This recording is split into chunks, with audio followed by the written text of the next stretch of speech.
जग सहित पानी सुर के कहीं का भाषबा जग सहित सुर के जग सहित पानी सुरकाई। अच्छा देखी चाचा हम सुमिरन गवी तो तनी हंसे हंसा वाला बात कहमी इहे नु कहमी कहनी नु व्यास जी हमरा के कहत हम कि नथिया के तुलना का करी छूछी आ झाड़ू के तुलना का करी कूची कदुई हमरा क्वेश्चन रे रेल दी है कि हमरा के कुकुरो ना पूछी। अच्छा अब रउए सब बताई भैया हम एगो आदमी हई रउए सब आदमी हई हमहू आदमी हई ए जे हमरा के आदमी दीपक भैया जैसे हमर बड़ भाई हवे दीपक भैया के आशीर्वाद से हमें जावमी तई जे हमरा के आदमी बोलौले बा हमरा के आदमी पूछेला आदमी ये पूछता आ जबले हम जिए आदमी ये पूछी ए भाई तू कुकुरे बारा तारा के कुकुरे पूछो हमरा के कुकुर से पूछवाला कोनो काम नहीं है कहता रे कि तारा में निमन बरले का बा खाली अयबे भरल बा कहले अच्छा बताओ बाबा हमू धोती कुर्ता पहनले बानी टीका चनन कइले बानी वेद पुराण के बात गावतानी बेरी बेरी तू कहता रे कि तारा में खाली अयबे भरल बा खाली अयबे के तू कहता रहो हमरा में कहू निमन चीज नहीं है बाबा खाली अयबे भरल बा तो तू ही बताओ बाबा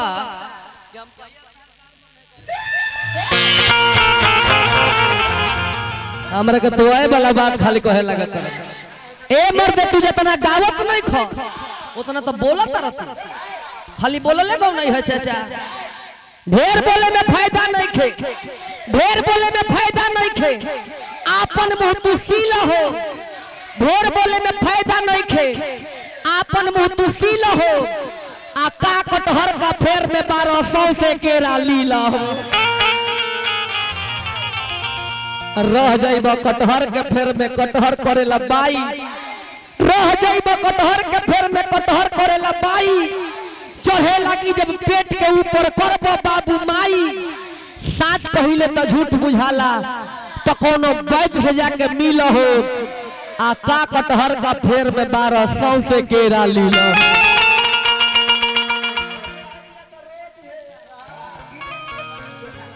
अच्छा अभी सुधरी है थोड़ी अब इनका सुधरे के उम्र बा बाबा अब रौरा ना सुधरो अब रौरा का सुधरो अब रवा ना सुधरो रवा बुझाता नहीं अकिल के टूअर जाई जाके पाकी हिरी जैसे हिरेला सुअर ना तो ज्ञान के जरिया के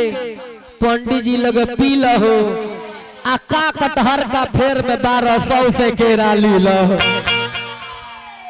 ए मर्दे तू तो खिस्सा में साच कर देला कहता रे हलवाई लोग जात रहल छनावटा लेके कहता रे को महे मत जा लोगो हे महे रास्ता बा हे महे ए मर्दे तू बड़ा बुर्बक आदमी बारो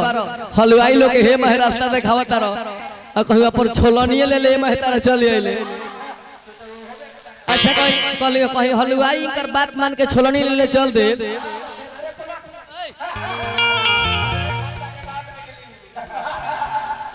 जाए तो हलवाई के छोलनी जदि वो महे चल जाए दीपक भैया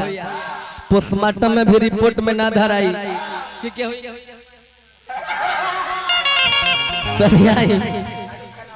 एगो भजन हम गाई अब हे लोग करवा कहे लागत नहीं बाबा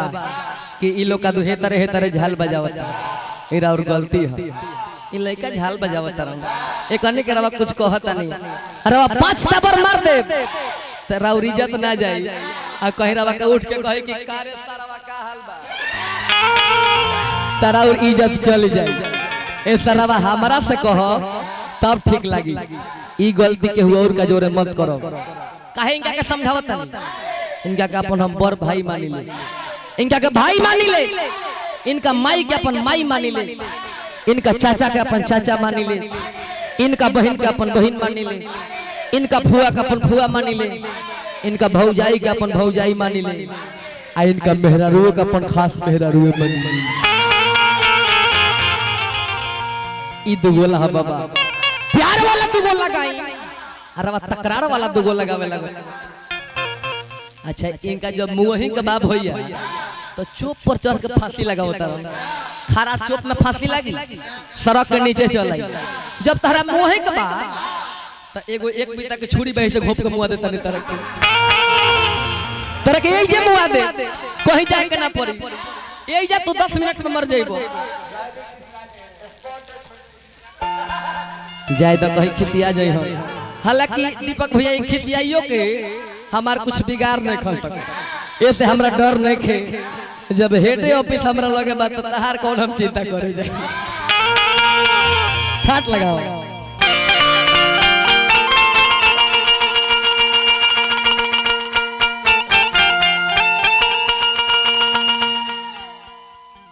अच्छा देखो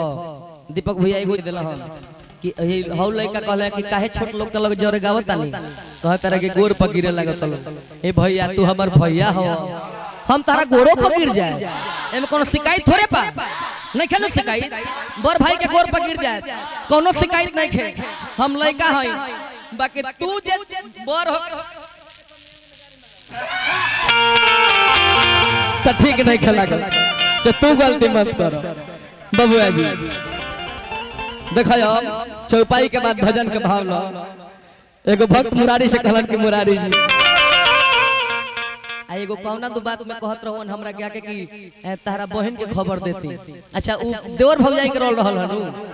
जाय द माफबा ना तो ये दीपक भैया आज ले हम नाचे के हाले ना जनी आ गावे के लूरे ना हो आ गारा गाड़ी के तो हेड मास्टर है ऐसे उ भौजाई देवर बहन के रोल में रहल हो तो माफ हो गइल न तो जहां से गारा गाड़ी के शुरुआत होला रवा जौना क्लास में एडमिशन करौले बानी वही स्कूल के पहले हम हेड मास्टर रहे जे ना चाहे ओकरा के बरियारी हम गरिया देत रहे आई अब तो सुधर गए नहीं तो अब काट के देख ले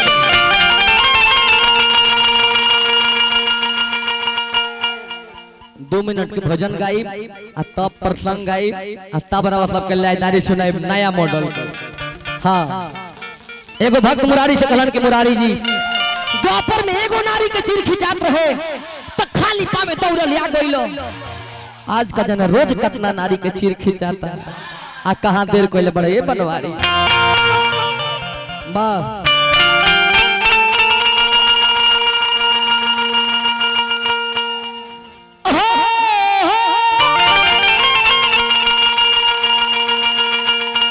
नाव का भेलो 2 मिनट खाली दम धले 2 मिनट राखो अरे गोबर धाम धारी तुआ राखो गोबर धाम धारी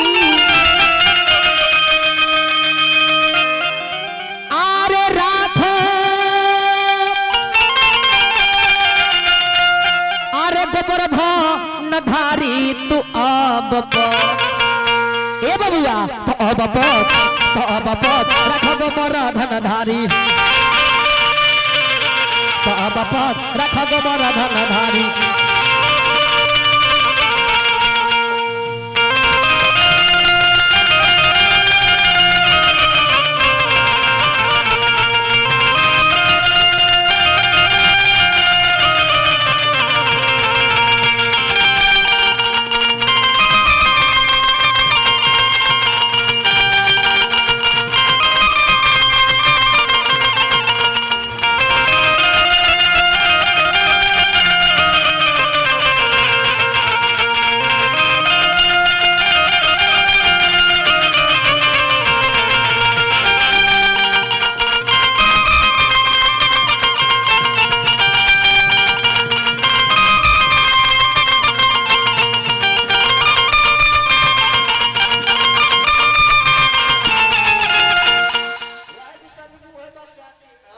ए भाई हम एगो बात आज जननी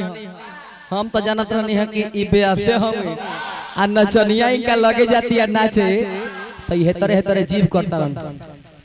काहे भाई काहे भाई ओहू सब का तू व्यापारी होवा का वो तो काम बेअस लोग ना करे कहे कि वेद शास्त्र में वो सब वर्जित है तू ब्यास को उतना खराब चीज चटत रह कर हमरा विश्वास ना रहे जानते नहीं का है जौन हमरा लगला तौन ब्यासो जी के लागेला ये भाई धन व्यास पर ये बबुआ देखी देखी देखी का कह देखी देखी देखी का कहता नचनिया से कहता कि ना तोरा हेतना लागल त हमरा होई लागे एक करो ले आहा मोर के लिए हम मुर्गी का भाव भाला का बबुआ तो पैरा में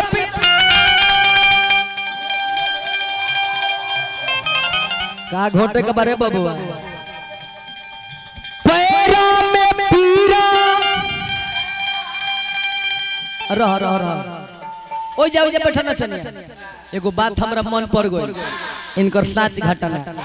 एक बार व्यास जी आ इनकर मेहरारू गोई लोग एगो साधु बाबा का लगे अपन हस्त रेखा देखावे ये अपन रेखा देखौले साधु बाबा से कहले के बाबा तनी हमरा हाथ में देखी कि का बा बाबा कहले कि जो ते मुंह में तो तोरा स्वर्ग होई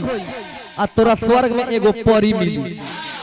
अब इनकर मौगी कहल के बाबा तनी हमरो हाथ के रेखा देखी व्यास जी का मौगी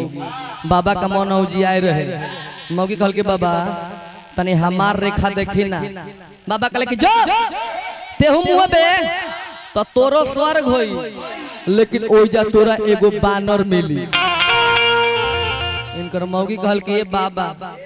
हमरा व्यास जी के कितना सुंदर नसीब बा इनका एजनियो परिये मिलल बा आ ओजनियो परिये मिली एहू जा परिये मिलल बा आ ओहू जा परिये मिली एगो हमार कैसन नसीब बा ए बाबा कि हमरा एहू जा बानरे मिलल बा आ ओहू जा जाए तो बानरे मिली एगो बात रवा सब जानता नहीं कि ना नचनिया के ओठ कैसे निकलल बा आइसक्रीम खा ले छोटका थोड़े करी का बड़का चोको बड़ा कहता नहीं कि छोटका आइसक्रीम को मानते नहीं खे आइसक्रीम खाली मुंह पर न खाई जाला ये पूरा आंख नाक सब में लगा लगती है फिर मोर के लिए बबुआ तो पैरा में पीरा